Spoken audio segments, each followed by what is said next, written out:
Magpuri kayo sa Panginoong Diyos, lahat ng santinakpan.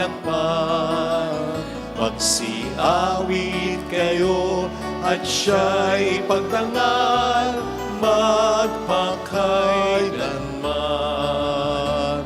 Magpuri kayo mga anghel ng Diyos, sa Panginoong may kapal. Magpuri kayo mga langit, sa Diyos na sa'yo lumikha. Magpuri kayo sa Panginoong Diyos, lahat ng santinakpan. Magsiawit kayo at siya'y pagdangal magpakailanman. Sa ngalan ng Ama at ng Anak at ng Espiritu Santo. Amen. Sumainyo po ang Panginoon. At sumaiyo rin. Pasalamatan natin ang Panginoon sa pamamagitan ng misang ito, lalong-lalo na sa pamamagitan ng ating mabuting buhay bilang mga Kristiyano. Hilingin natin sa Panginoon ang biyayang ito upang tayo maging marapat, halina't magsisimuna para sa ating mga kasalanan at pagkukulang.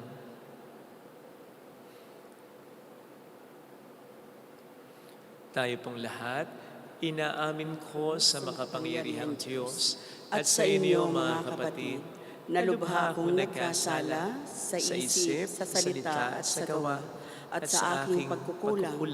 Kaya sinasamo ko sa mahal na Birheng Maria, sa lahat ng mga anghel at mga banal, at sa inyo mga kapatid, na ako'y panalangin sa Panginoong ating Diyos. Kaawaan tayo na mapagmahal na Diyos, patawarin sa ating mga sala, at patnubayan hanggang sa buhay na walang hanggan. Amen. Panginoon, kaawaan mo kami. Panginoon, kaawaan mo kami. Kristo, kaawaan mo kami. Kristo, kaawaan mo kami. Panginoon, kaawaan mo kami. Panginoon, kaawaan mo kami. Yumuko tayo. Maaring ibulong sa Panginoon ang ating intensyon. Pagdasal natin ang mga OFW, ang mga tumutulong sa atin, ang mga nag-aalaga at nagtataguyod sa mga may sakit. Ipanalangin natin ang kalusugan ng mga may sakit. Pakisuyo pong pakisama ang kalusugan ni Leoncia, Alona, Teresita, si Sir Terry, Lerma, Remy, Cherry, Undangan,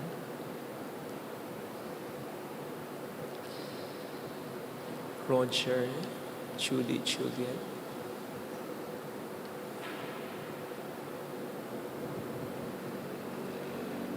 Manalangin tayo.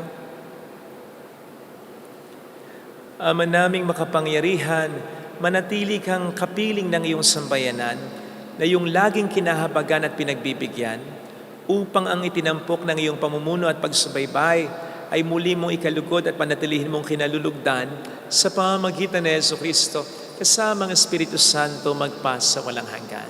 Amen. Ang salita ng Diyos mula sa aklat ng mga bilang. Noong mga araw na yun, ang mga Israelita ay nakarating sa ilang ng Sin at tumigil sa Kadis. Doon namatay at inilibing si Miriam. Wala silang makuhang tubig doon, kaya nag-usap-usap sila laban kina Moises at Aaron.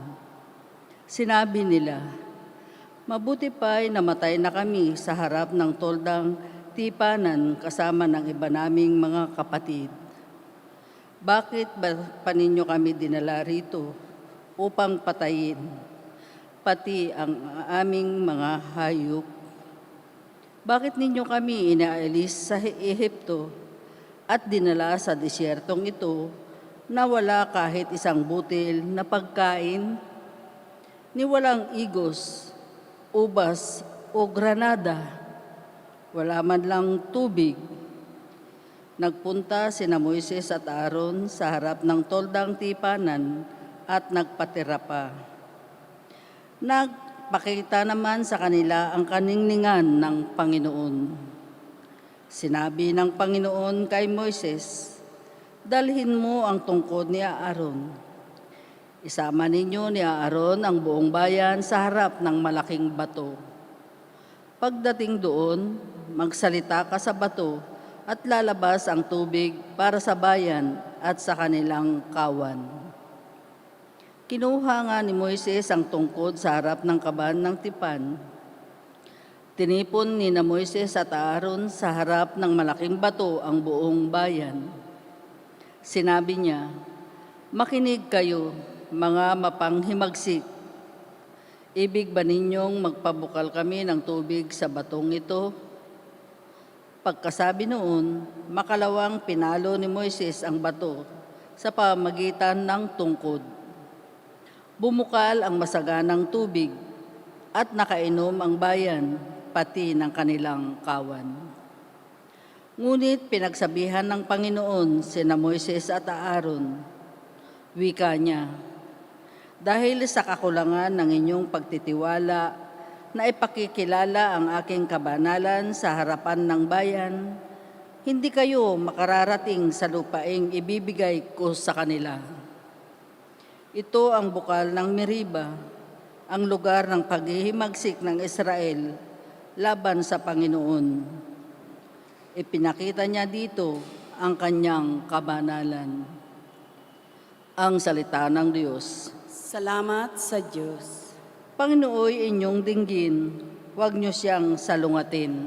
Panginooy inyong dinggin, huwag niyo siyang salungatin. Tayo ay lumapit sa ating Panginoon. Siya ay awitan, ating papurihan. Ang batong kublihan natin, kalakasan. Tayo ay lumapit sa kanyang harapan na may pasalamat. Siya ay purihin ng mga awiting may tuwa at galak. Panginooy inyong dinggin, huwag niyo siyang salungatin. Tayo ay lumapit sa kanya'y sumamba at magbigay galang. Lumuhod sa harap nitong Panginoong sa ating lumalang. Siya ang ating Diyos, tayo ay kalinga niyang mga hirang, mga tupa tayong inaalagaan. Panginooy inyong dinggin, huwag niyo siyang salungatin. Ang kanyang salita ay ating pakinggan. Iyang iyong puso'y huwag patigasin tulad ng ginawa ng inyong magulang. Nang nasa Meriba sa ilang ng masa, ako ay tinuksot, doon ay sinubok ng inyong magulang. Bagamat nakita ang aking ginawang silang nakinabang. Panginooy inyong dinggin, huwag niyo siyang salungatin.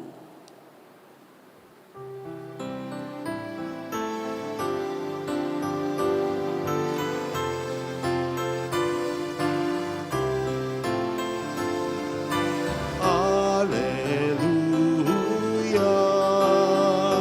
hallelujah,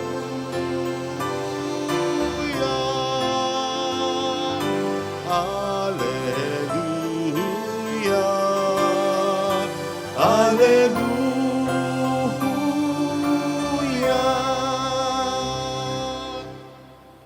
Sumainyo ang Panginoon.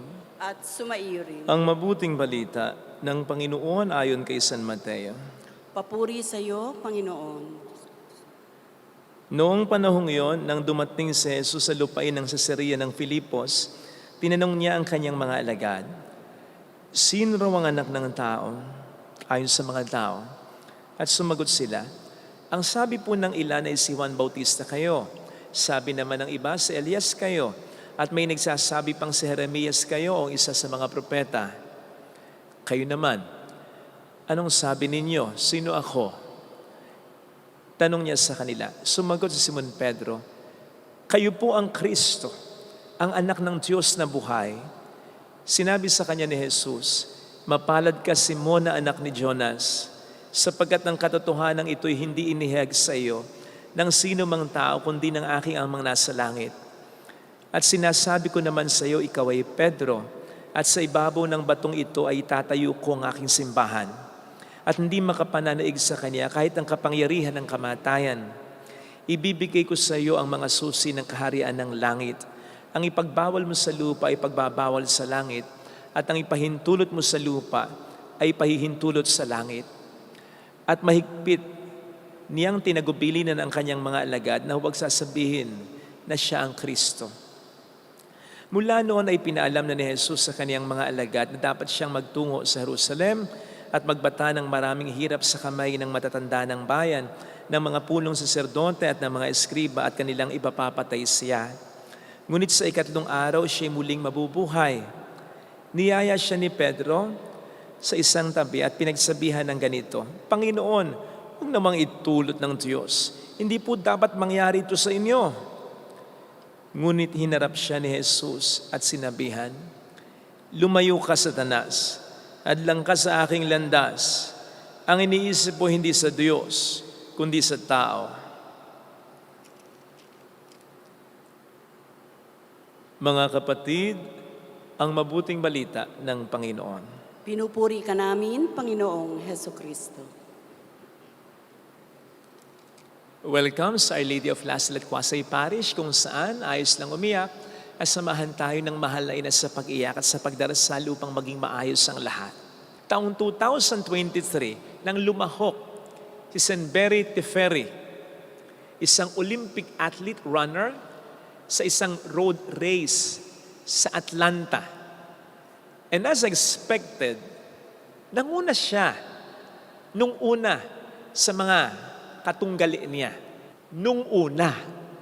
Kasi naman, nang lumaon, in fact, malapit na siya sa finish line. Ilang metro na lang, ilang segundo na lang, finish line na. Nagkamali pa siya. Abay, akalain yung bigla niyang sinundan yung pulis na nakasakay sa motor, na nag-e-escort, nag-a-assist lang naman sa kanila. Yung pulis, magpa-park na kaya kumanan na Kasi nga, ang finish line ay malapit na. Akalain mong sinundan niya. Ayun. Naging third na lang siya. And it cost her a lot.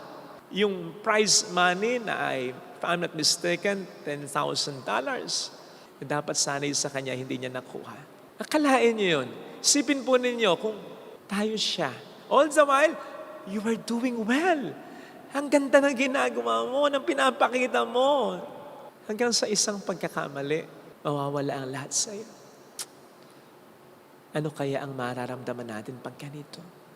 Sinabi ko po yan as an intro kasi yan ang makikita natin ngayon. Kahit paano sa ating unang pagbasang napakinggan na po pwede nating i-relate din naman sa Ebanghelyo later on. Sa ating unang pagbasa, narinig natin ang karakter ni Moises. Si Moises lang naman ang siyang nangunguna sa mga Israelita for 40 years ng kanilang paglalakbay papunta ng Promised Land. And he was doing well. Kahit may konting mga panakanakang kahinaan, kapintasan, okay naman Wala namang perpektong pinuno, di ba? Until magkamali pa siya. Ano yung pagkakamali niya?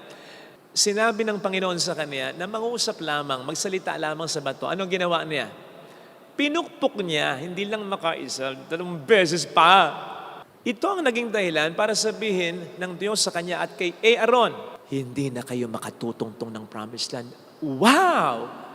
Akalain niyo yun? Sa tinagal-tagal na panahon, sa daming efforts na ginawa niya, ang lahat ay mauuwi lang sa wala. Talaga?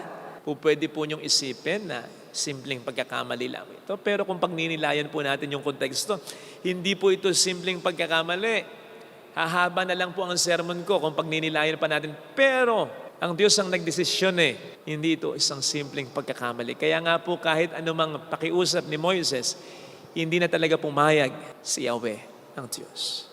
Ano po ang pwede nating matutunan dito? Ay malaki. Ang isa sa pwede nating matutunan at lagi sanang maging laman ng ating isipan ay yung lesson na kahit kanino pwedeng mangyari ito. Yes, kahit sa akin, kahit sa iyo, who may be doing well. Nagsisikap ka, nagpapakabait ka, nag-iingat ka. Pakatandaan po natin yung sinabi ni San Pablo sa 1 Corinto 12. Sa mga nag-akalang nakatayo sila, matatag sila, huwag kayong pakasigurado kaya. Kasi baka biglang mabuwal kayo. Ibig sabihin, Huwag tayong pakakumpiyansa na hindi pwedeng mangyari sa atin ito. Mag-ingat po tayo sapagkat tayo nga po, o kayo nga po, tayo nga po, na may mga ginagawang maraming tama, na nagsisikap magpakabuti talaga sa tulong ng Diyos, ma-accomplish ang mga magagandang bagay sa tulong ng Diyos, magabayan ang ating kapwa sa tulong ng Diyos. And while we are doing well, we should be careful.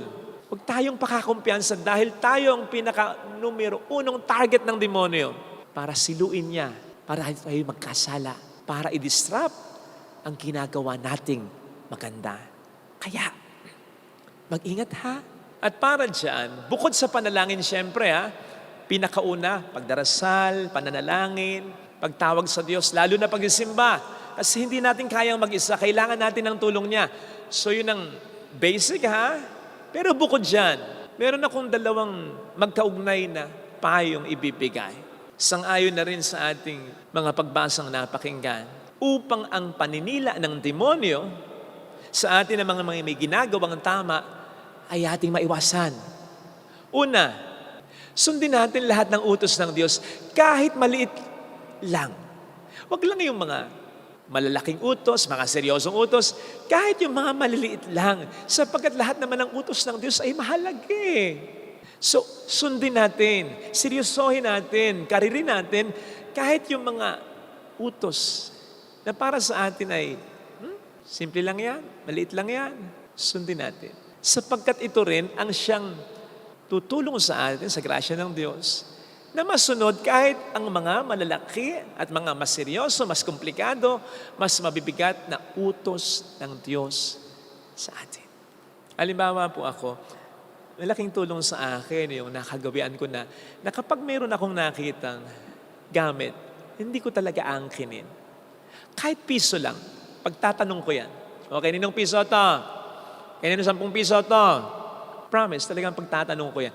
10 piso? Piso lang naman. Pwede ko nang ipamulsa yan, di ba? Pero pagtatanong ko, kung wala mang umaamin pa, wala mang magpe-claim pa, ibibigay ko sa kinaukulan. Kung sino yung tao doon, gwardiya ba yon? Kung sino yung malapit sa lugar na yon? O pag may nagtanong, ito yung piso niya. Basta, hindi ko angkinin. At malaking tulong ito para sa akin na nakagawian ko na kahit yung mga simpleng bagay na yan, pagdating sa bagay na hindi sa akin. Kasi, nagkagamit ko ito sa grasya ng Diyos in handling big, huge amount of money. Halimbawa, pera ng parokya. Hindi mahirap para sa akin ang maging honest. Kasi nakasanayan ko in small things. Sigurado ko na kung makakita man ako, halimbawa, 10 milyon, andyan, naiwan, siguradong hindi ko itatago, siguradong hindi ko angkinin. Sigurado ko to. At yun ay dahil kahit sa mga simple na bagay, hindi tayo nagpapasubok. Sa grasya ng Diyos, ito ay ating sinusunod. Maliwanag ang sabi ng Panginoon, sino mang nagiging katiwa-tiwala sa maliit na bagay, ay mapagkakatiwalaan din sa lalong malalaking bagay. Kaya mga kapatid sundin natin kahit ang kaliit-litang utos ng Panginoon sa atin, sapagkat hindi natin alam baka yung simple lang sa atin, katulad nung pagkakamali ni Moises. Baka yung simpleng utos para sa atin na hindi natin susundin, hindi naman pala simple sa paningin ng Panginoon natin. Remember that His ways are not like our ways. His thoughts are not like our thoughts. Kaya po pwedeng yung simple lang sa atin ay big deal para sa Panginoon. Lalong-lalo na kung yung mga simple na yan ay nakagawian na nating hindi sundin. Malaking bagay na rin. Ikalawa, kaugnay nga po nito maging aware din tayo kahit sa mga simpleng weaknesses natin. Kahit sa mga simpleng pagkakasala natin, kakulangan natin. Talking about Moises.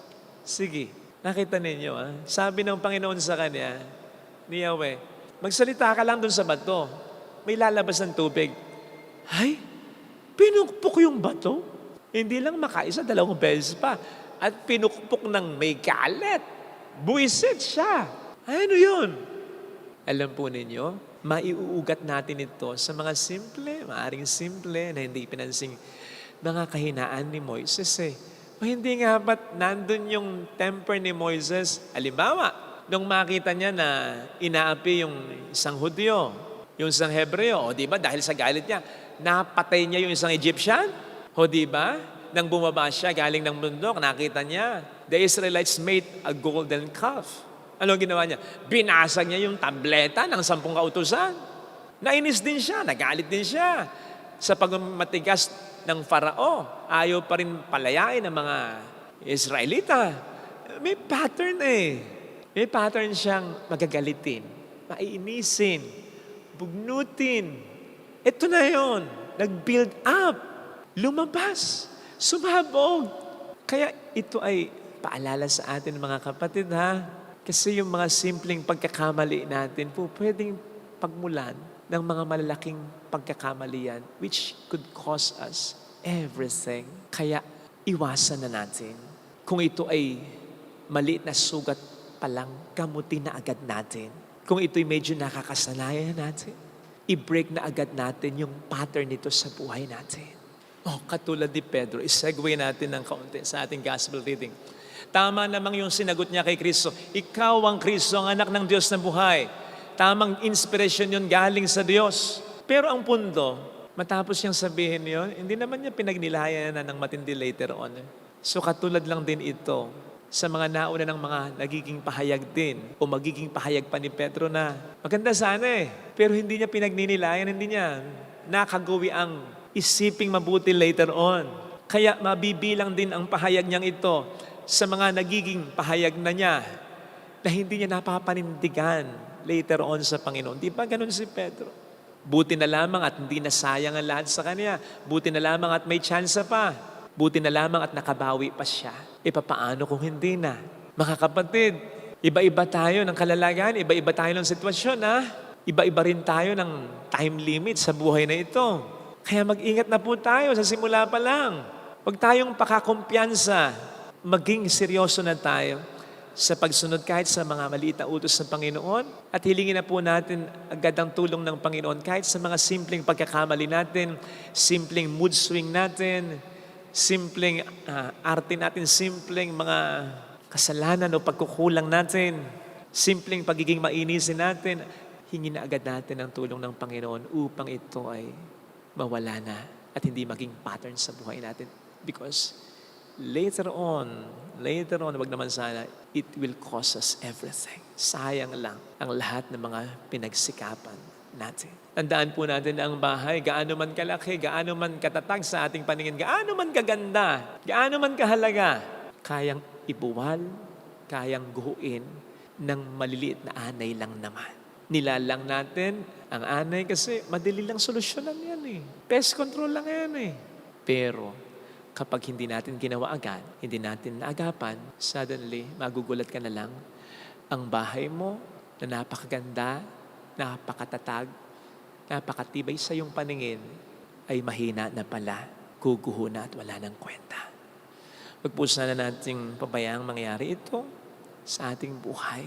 Lalo pat sa tulong ng Diyos ay marami na tayong mga na-accomplish na mga magagandang bagay. Again, kapatid, target ka ng Diablo. Hindi masyadong yung mga masamang tao na, no.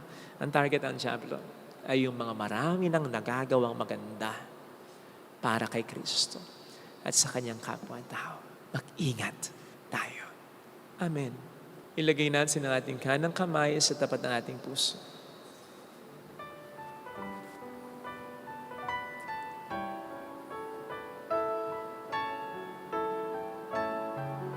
Awitin natin.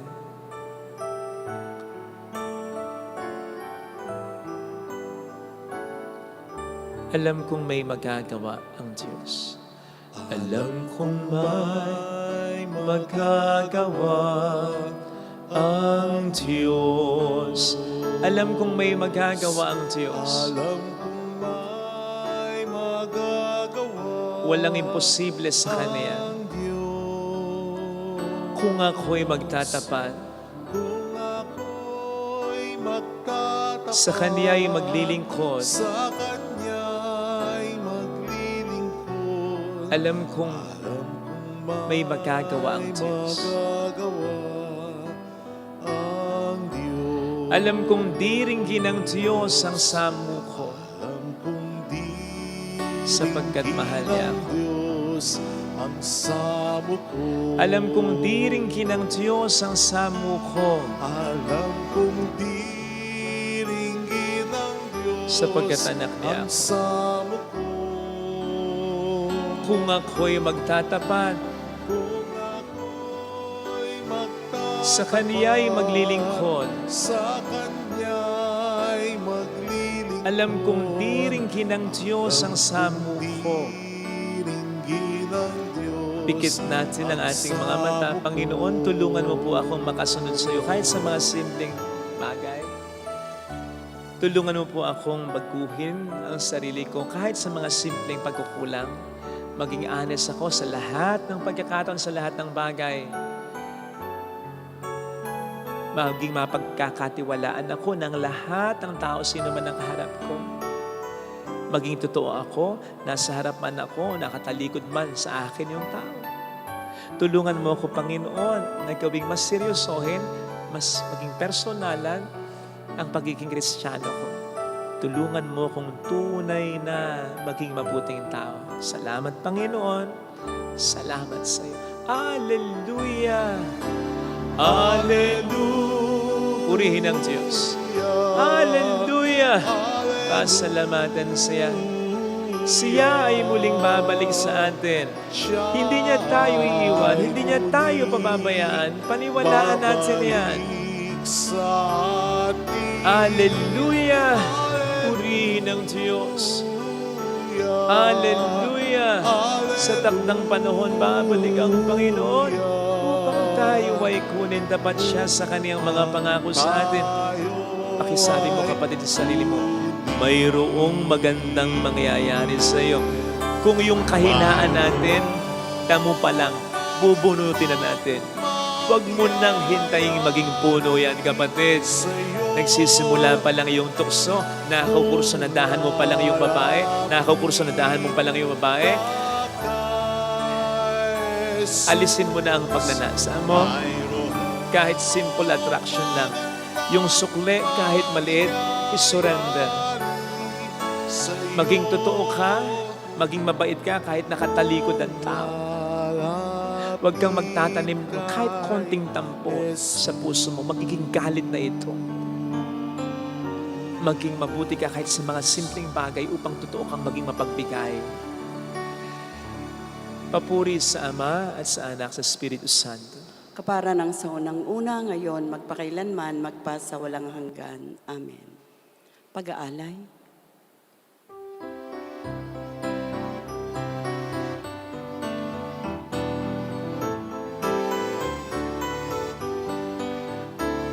Mula sa mga butil na humitik ng uhay, natipong mga trigo'y sa tinapay nagwawakas, pinagpaguran na lipat na kamay, at ng pawis na sano'y nunukan.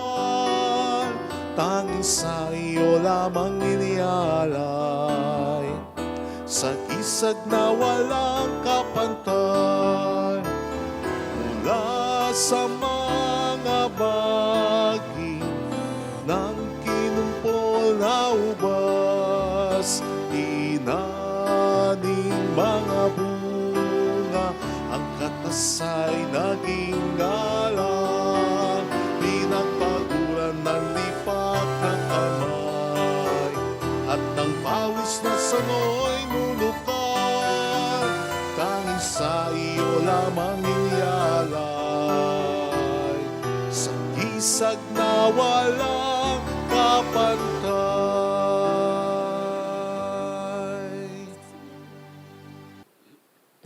Manalangin tayo, pang ating handog ay maging kalugod-lugod sa Diyos samang makapangyarihan. Tanggapin nawa ng Panginoon itong paghahain sa iyong mga kamay, sa kapurihan niya at karangalan sa ating kapakinabangan at sa buong sambayanan niyang banal. Ama naming lumikha, para mo ng awa, gawin mong banal ang mga alay naming yusan ng kalugdan, at kami gawin mong haing sa iyo laging nakalaan sa pamamagitan ni Jesu Kristo. Kasamang Espiritu Santo magpasa walang hanggan. Amen. Sumainyo ang Panginoon. At sumaiyo rin. Itaas sa Diyos ang inyong puso at diwa. Itinaas na namin sa Panginoon. Pasalamatan ng ating Panginoong Diyos. Marapat na siya'y pasalamatan. Ama naming makapangyarihan, tunay nga pong marapat na ikaw ay aming pasalamatan sa pamamagitan ni Hesukristo na aming Panginoon. Kahit na ikaw ay pinagtaksila ng sangkatauhan, ikaw ay patuloy pa rin sa iyong pagmamahal. Ikaw na ang nagpuno sa aming pagkukulang, ikaw pa rin ang nagsugo ng tutubos sa tanan. Ang sugo mong anak ay naging tinabas sa amin, bagamat di niya tinularan ang aming pagkamasuwayin. Niloob mo ito upang iyong mamalas sa aming pagkataong giliw mong anak at kami tunghayan mong may pag-ibig na tulad ng pagdatangi mo sa Kanya ng higit sa lahat. Ang pagdatangi mo sa Kanyang walang maliw, ang katapatan niya sa iyong walang maliw, ay nagpanumbalik na muli sa amin ng iyong kasiyahan ng iyong pagtingin na aming iwinaksi nung ikaw ay aming suwayin. Kaya kaisa ng mga anghel na nagkisiawit ng papuri sa iyo ng walang humpay sa kalangitan, kami nagbubuni sa iyong kadakilaan. Santo, Santo, Santo, Panginoong Diyos ng mga hukbo, napupuno ang langit at lupa ng kadakilaan mo. Hosana sa kaitaasan. Pinagpalang na paririto sa ngalan ng Panginoon. Hosana sa kaitaasan. Ama naming banal, ikaw ang bukal ng tanang kabanalan. Kaya't sa pamamagitan ng iyong Espiritu, gawin mong banal ang mga kaloob na ito, upang para sa amin ay maging katawan at dugo ng aming Panginoong Hesukristo. Bago niya pinagtiis ang kusang loob na maging handog, hinawakan niya ang tinapay, pinasalamatan kaniya, pinaghati-hati niya iyon, niabot sa kaniyang mga alagad at sinabi, "Tanggapin ninyong lahat ito at kanin. Ito ang aking katawan na ihahandog para sa inyo."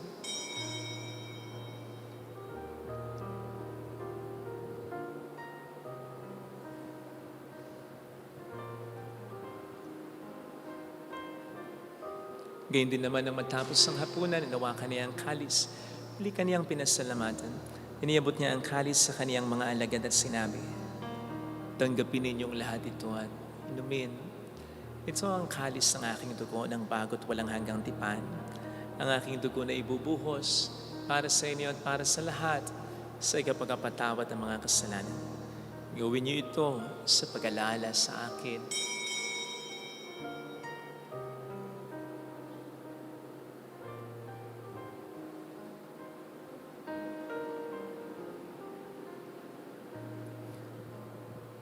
Ipagbunyi natin ang misteryo ng ating pananampalataya. Si Kristo'y namatay, si Kristo'y nabuhay, si Kristo'y babalik sa wakas ng panahon. Ama, ginagawa namin ngayon ang pag-alaala sa pagkamatay at muling pagkabuhay ng iyong anak. Kaya inialay namin sa iyo ang tinapay ng buhay at ang kalis ng kaligtasan. Kami nagpapasalamat dahil kami iyong minarapat na tumayo sa harap mo para maglingkod sa iyo. Sinasamo namin kami na magsasalo sa katawan at dugo ni Kristo ay mabuklod sa pagkakaisa sa pamamagitan ng Espiritu Santo. Ama, lingapin mo ang iyong simpahang laganap sa buong daigdig. Puspusin mo kami sa pag-ibig, kaisa ni Leon na aming Papa, ni Dennis na aming Obispo at ang Tanang Kaparian.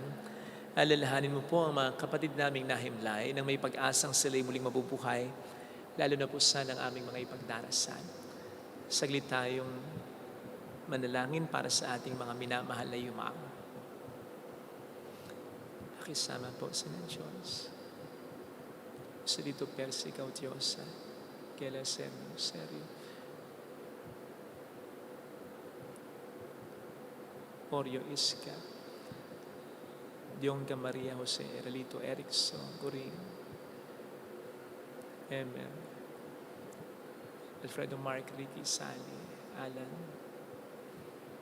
Orio Iska, Benjamin El, gayon din ng lahat ng mga pumanaw. Kaawaan mo sila at patuloyin sa iyong kaliwanagan. Kaawaan mo at paging tapatin kaming lahat na makasalo sa iyong buhay na walang wakas, kaysa ang mahal na Birhen ng Lasalet, ang ina ng Diyos. Isanusay ang kabiyak ng kanyang puso lahat ng mga banal na namuhay dito sa daigdig ng kalugod-lugod sa iyo. May pagdiwang naman namin ang pagupuri sa ikararangal mo sa pamamagitan ng iyong anak at sa aming Panginoong Hesukristo. Sa pamagitan ni Kristo, kasama niya at sa Kanya, ang lahat ng parangal, papuri ay sa iyo, Diyos amang makapangyarihan, kasamang Espiritu Santo, magpasawalang hanggan.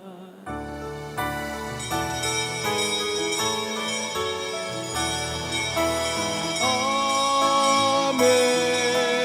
Amen. Amen. Tumawag tayo sa ating Ama.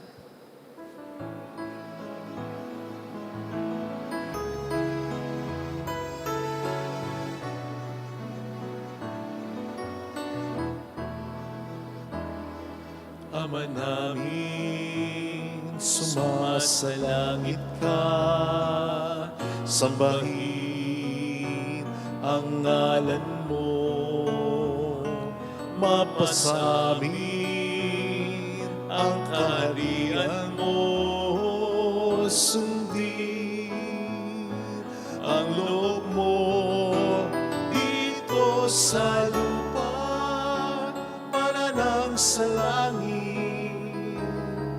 Bigyan mo kami ngayon ng aming kakanin sa araw-araw at patawarin mo kami sa aming mga sala para ng pagpapatawad namin sa nagkakasala sa amin.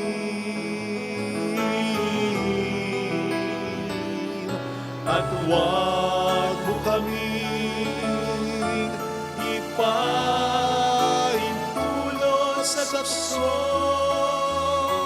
at hati-hatiya mo kami sa lahat ng masama.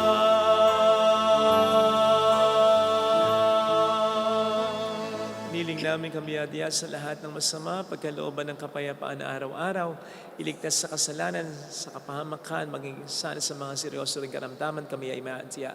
Samantalang aming pinaghahandaan ang dakilang araw ng pagpapahayag ng tagapagligtas namin si Heso Kristo. Sapagkat iyong kaharian, ng kapangyarihan at ang kapurihan magpakailanman. Amen. Panginoong Heso Kristo, sinabi po niyo noon, sinasabi niyo rin sa amin ngayon, kapayapaan ang iniiwan ko sa inyo. Ang aking kapayapaan ang binibigay ko. Tunghayin mo ng aming pananampalataya, huwag ang aming pagkakasala. Pagkalooban mo po kami ng kapayapaan at pagkakaisa sa iyong kalooban, kasama ang Espiritu Santo magpasa walang hanggan. Amen. Ang kapayapaan ng Panginoon ay sumainyo daw ang lahat. At sumaiyo rin. Magbigayan tayo ng kapayapaan sa isa't isa. Kapayapaan po. Peace be with you. Kordero ng Diyos na nag-aalis ng mga kasalanan ng sanlibutan, maawa ka sa amin. Kordero ng Diyos na nag-aalis ng mga kasalanan ng sanlibutan, maawa ka sa amin. Kordero ng Diyos na nag-aalis ng mga kasalanan ng sanlibutan, ipagkaloob mo sa amin ang kapayapaan.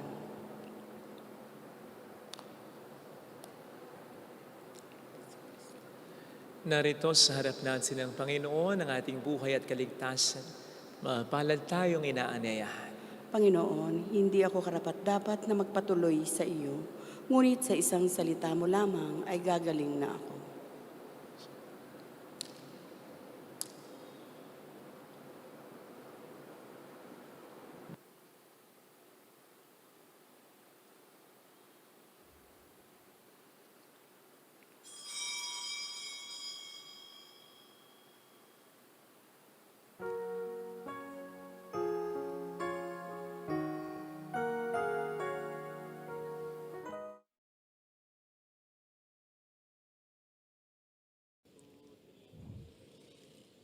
Panalangin para sa espiritual na pakikinabang.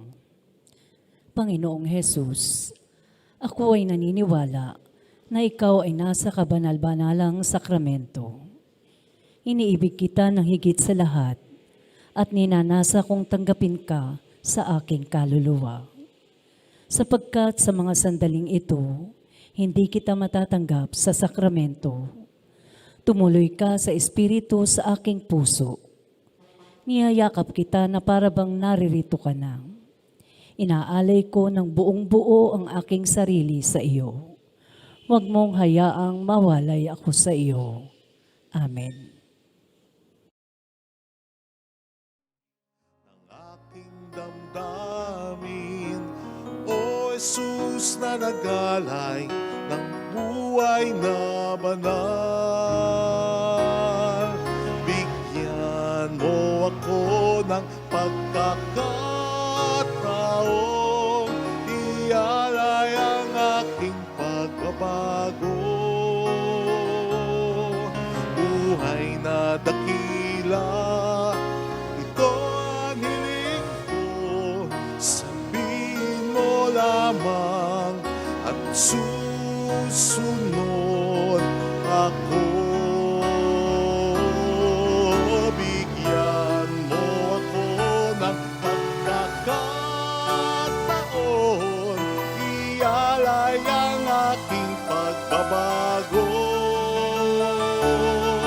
Buhay na dakila, ito ang hiling ko. Sabihin mo lamang, sabihin mo lamang, sabihin mo lamang at susunod ako.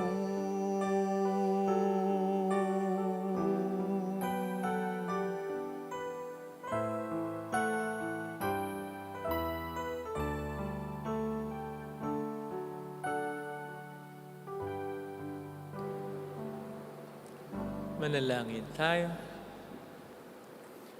Ama naming mapagmahal, kaming pinapagsalo mo sa banal na pakikinabang ay yung tuwangan sa ginagawa namin araw-araw upang kami hindi mo pinagkakaitan ng pagsubaybay ay gawin mong maging marapat sa lubos na kaligtasan.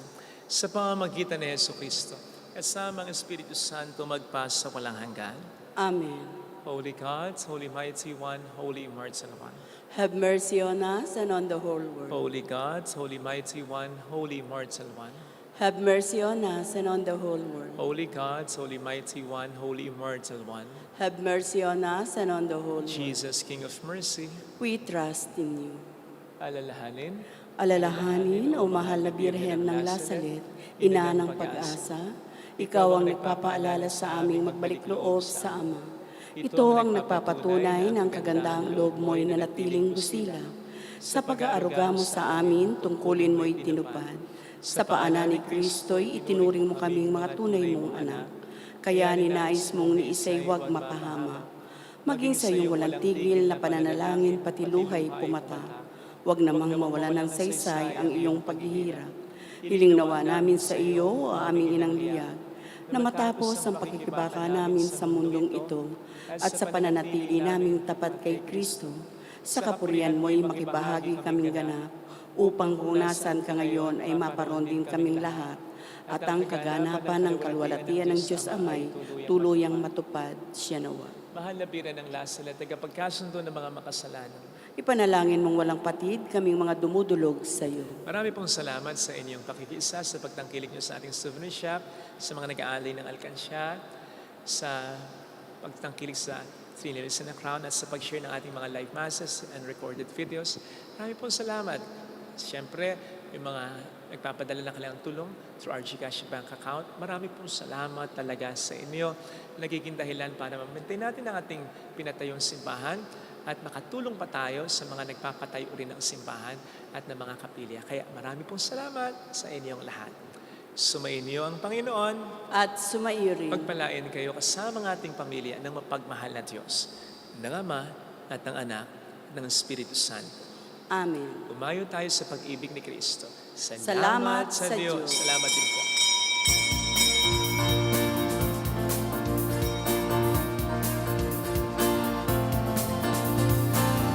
Mary, Mother of the Lord,